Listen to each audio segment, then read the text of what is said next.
Hello and welcome to our very first on-demand webinar series.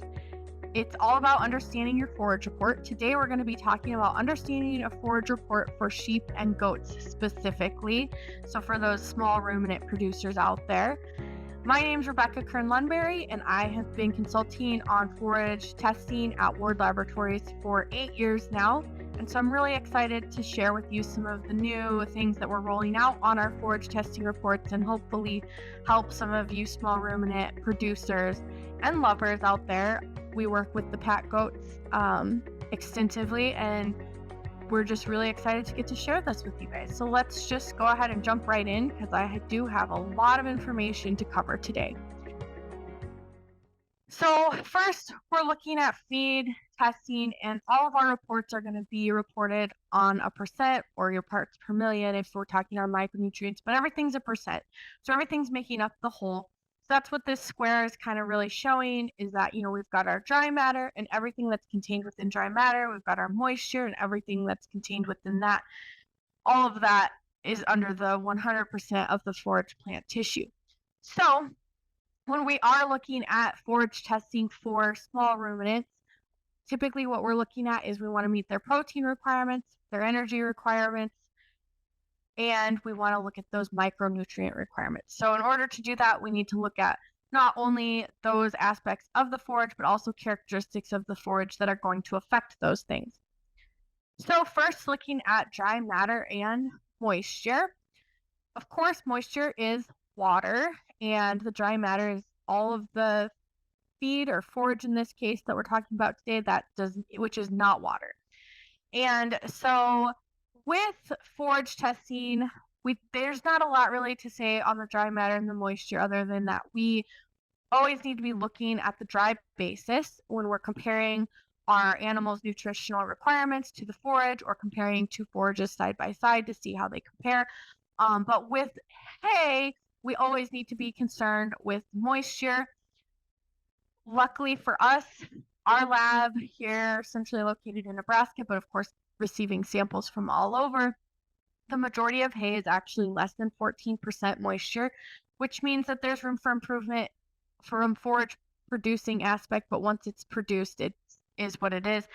But the majority of our hays are not going to be mold and mycotoxin risks at between 18 to 22% moisture, and only 6% of those samples are, a risk for a spontaneous combustion where you don't want to stack them. But when you are looking at your report, those are some things to kind of keep in mind, especially if you are in that, moderate heating risk where there's some mold and mycotoxin issues. Those can have some respiratory illness effects and, of course, some reproductive deleterious effects as well.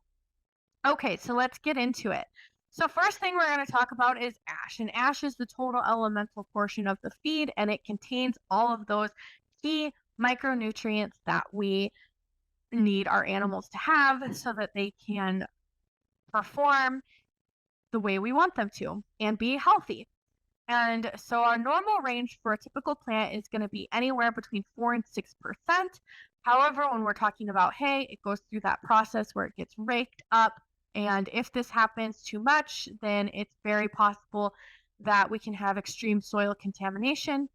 In those cases where the ash is greater than 10%, we do need to start thinking about, do we have potential for some gut impactions? Do we need to be mixing this hay with something else in order to avoid that? But overall, that's really what ash is going to tell you on that report. So then the next thing we're going to look at is minerals, and we need these to all be balanced with each other because minerals play key biological functions. Typically, they're cofactors involved with enzymes, but they really affect our animals' performance and especially their reproduction.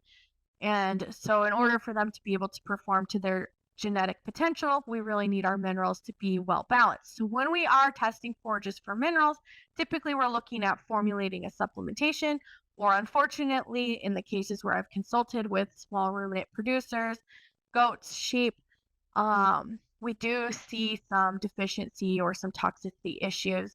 A lot of times copper gets pointed at, but sometimes copper is not the actual culprit. right? Because these all interact. So this is just a list of some of the macro minerals and micro minerals that we test at Ward Laboratories. As you can see here, this circle here, this figure encompasses everything that we do test, with the exception we don't test iron and we don't test fluorine. But what you can see is there's a lot of interactions. There's a lot of antagonism. So it is important for all of our minerals to be balanced in our total animals diet, whether that's a mixed ration or forage with a supplement, right? And so when we look at all of the possible minerals that are potentially in the diet, this just gets even hairier. And then just to hit the point home of why we really do encourage producers to be testing minerals is because minerals are variable in the forage.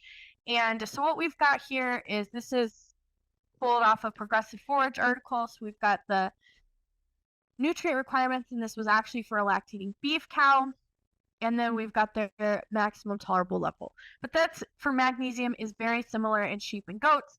And the point being, if we're looking at our grass hay, our legume hay, the sorghum Sudan, the brassicas, all of these are quite variable. Some of the samples didn't meet requirements and needed extra supplementation. Some of the samples exceeded requirements, and some of them were even above the maximum tolerable level of where we want to be feeding them. So before we add any supplement, a mineral supplement in with our forage, we need to know where we're at before we choose the correct supplement, right? So now another thing that is key when we're talking about our micronutrients and our minerals is the way that we actually test for them in the lab. So we used to offer these 4 minerals as NIRS. And so this is calcium, potassium, phosphorus, and magnesium. And on the y-axis, we have NIR determined values. And on the x-axis, we have our wet chemistry, ICP, OES methods. And if the wet chemistry matched well with the NIR, then these samples, everything would be lining up on that orange line. And you can see that that's just not happening. You can see that visually. But just to drive the point home more, we do recommend NIR analysis of forages for our macronutrients. And here's a good reason why. Our lab is dedicated to ensuring accurate and reliable data. So when samples are identified as outliers by the global H statistic put out from the NIR scan, we run crude protein, ADF, and NDF at no cost to the producer. But when we look at those macronutrients on the outlier samples and we expect them not to perform well, we actually see really good correlations and acceptable average relative bias. When we look at the NFTA samples, the National Forage Testing Association proficiency samples that we run, when we look over years, we see that we do see a good correlation between the wet chemistry and the NIR for the macronutrients, the crude protein, the ADF, the NDF. But we see good correlation with calcium and potassium. But when we look at the average relative bias, then it becomes unacceptable for calcium, and phosphorus and magnesium are just a mess. So then when we look at this, again, NIR versus wet chemistry, the R squared is the correlation. Amongst producer samples, it's just even worse. So our lab is really pushing people to test for minerals for animal health and nutrition purposes, but also to go ahead and run that wet chemistry, and we're no longer reporting out the NIR. So with that, a really neat thing that we've added on our reports is we actually are going to provide with the mineral sufficiency levels. And these are coming from NRC recommendations. For the sheep, we've got mature ewes and lambs. And for goats, all you need to tell us is that you're feeding goats. And it's going to tell you if those minerals are in the ideal range, if they're deficient, if they're above the maximum tolerable level. And then for iron, molybdenum, and sulfur, it's also going to tell you if we're seeing interference with copper. So this can be really important for you sheep producers where the copper sensitivity is so high, but yet at the same time, if you have these other interferences, then you might end up with a copper deficiency. It's a really hard thing to balance.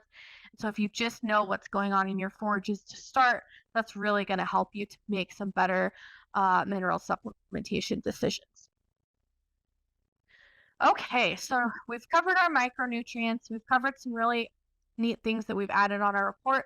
So now let's go into our macronutrients. So first we're going to talk about fat. And with fat, most forages aren't going to contain a lot of it, right? Typically less than 2%. Fat is more energy dense.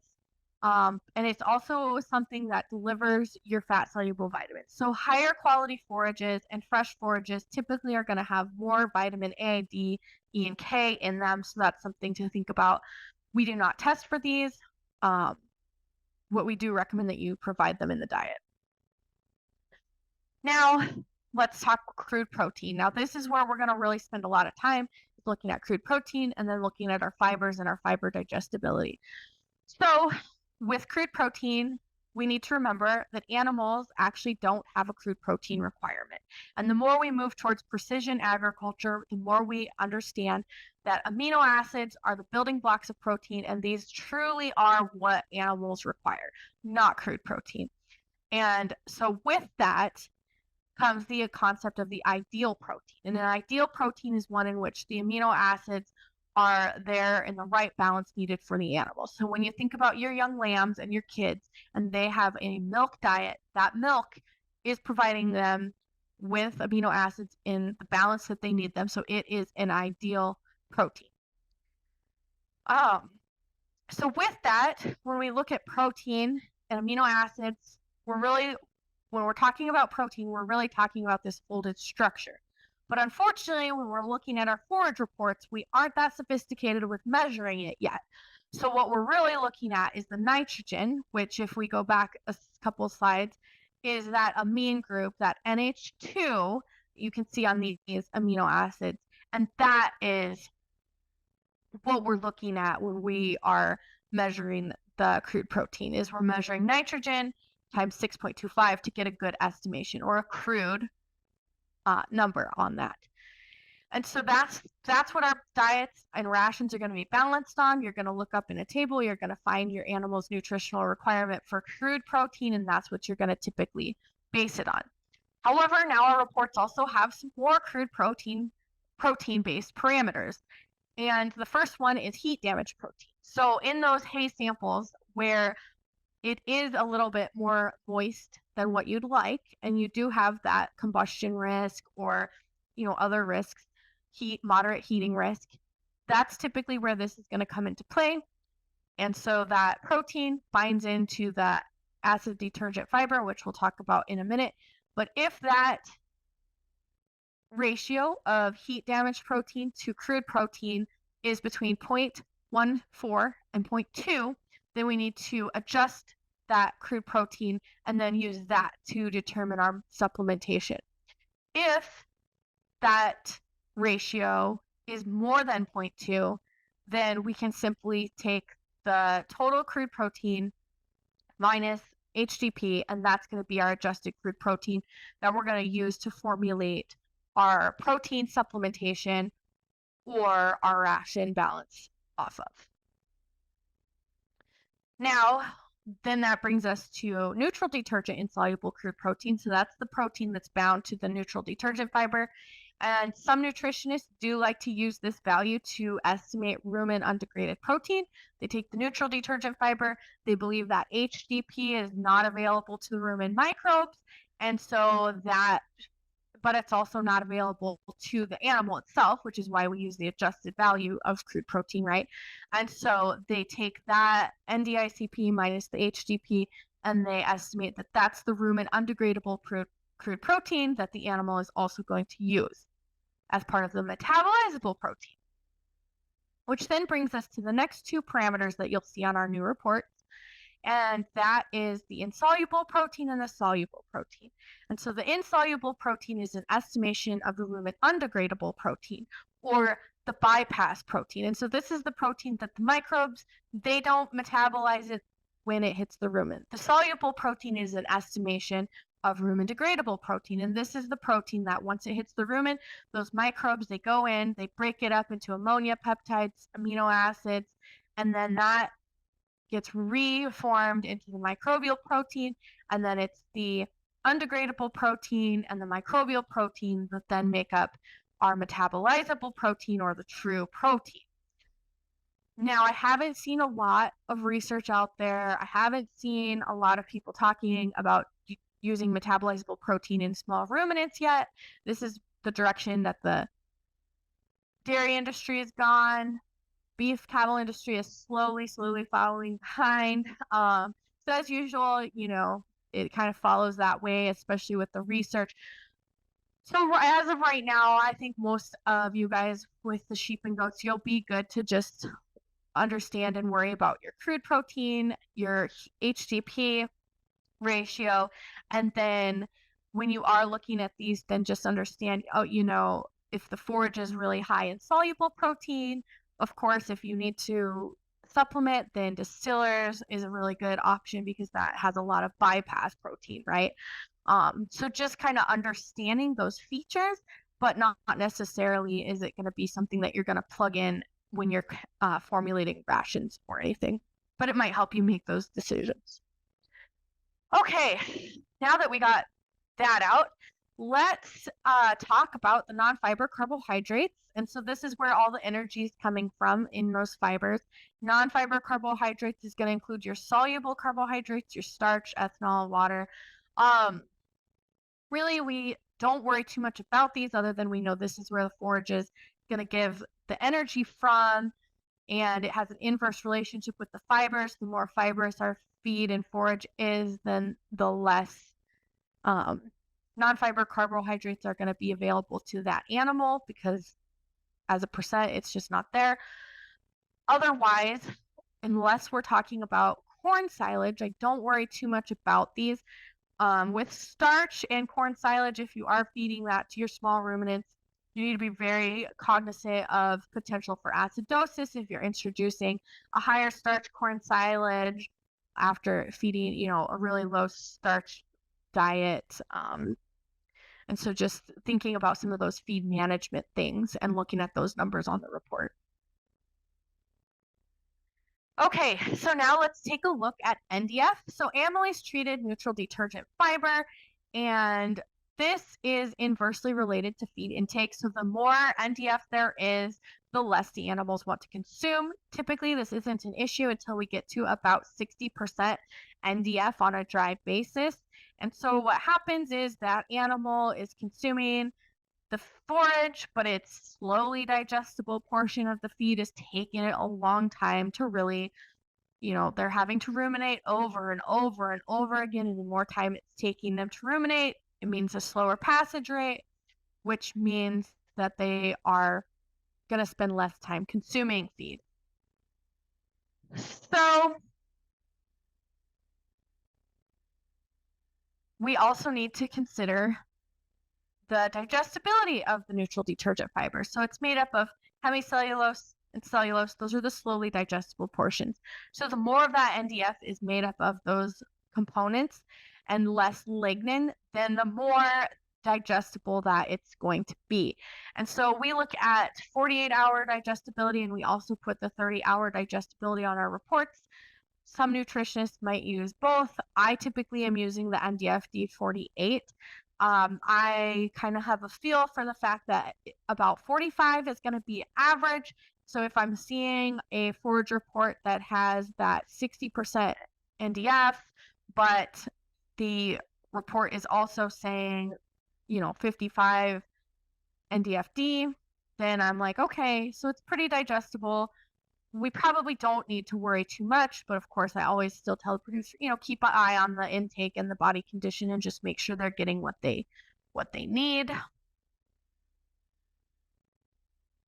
And so now we're moving on to acid detergent fiber. And this is, as you can see, we've kind of finished up our square. So the acid detergent fiber is the least digestible portion of the feed, and it's going to be the parameter that determines energy if we're running wet chemistry. It includes cellulose and lignin in our forages. Pectin may be there in a small, tiny amount. So now this is where it's kind of unfair to small ruminants, right? There's just not the amount of research out there as there is for other species. So small ruminants are using the beef cattle total digestible nutrients. So what we're doing now in our reports, when you're running the NIR analysis, you're getting a summative calculation. And the advantage here is that it's taking into account more of those characteristics of the feed that we have talked about, like the NDF digestibility, the NDF itself, fat, crude protein, as opposed to when you run wet chemistry and you just see the ADF, and then the TDN calculated based off of that. So that's more summative, it's more accurate values, but again, it is coming from the beef cattle NRC, mostly just because that's what we're seeing. The small ruminants are being pushed to use those same calculations. And then finally, when we talk about small ruminants or any ruminants at all, we need to be concerned about nitrates. There is a lot of valuable resources out there on nitrates. Word Labs has a lot as well. We've got our blog you can Google on there. If you run nitrates on forage and it does come up, marginal, potentially toxic, that's what I'm here for. I'm here to consult with you guys and help you guys make the best possible decisions that you can make. And so it really depends on, are you feeding pregnant ewes? Are you feeding kids? Are you feeding, bucks? That's kind of going to depend what direction we need to go as far as if we see like a marginal sample. So then I just want to wrap it up by sharing, some more of Ward Laboratories resources that we have for you guys for small ruminant producers such as yourselves. We've got all kinds of information on understanding feeds and forage reports, and we hope to kind of make some more specifically tailored resources for you in the future. So with that, I just want to say thank you. And then I'd like to plug that this is our first on-demand webinar. If you also have cattle on your operation, or if you also are producing hay for your sheep and goats, we have on-demand webinars for understanding forage for beef cattle, as well as understanding forage for hay producers. And then we also have understanding forage for horses. But thank you so much for tuning in and listening here today. My name is Rebecca Kern, and you can always email me rkern@wardlab.com with any questions that you've had over this presentation today, or any questions that you may have in the future regarding feed and forage testing. So with that, thank you so much for coming, and I hope to hear from you soon.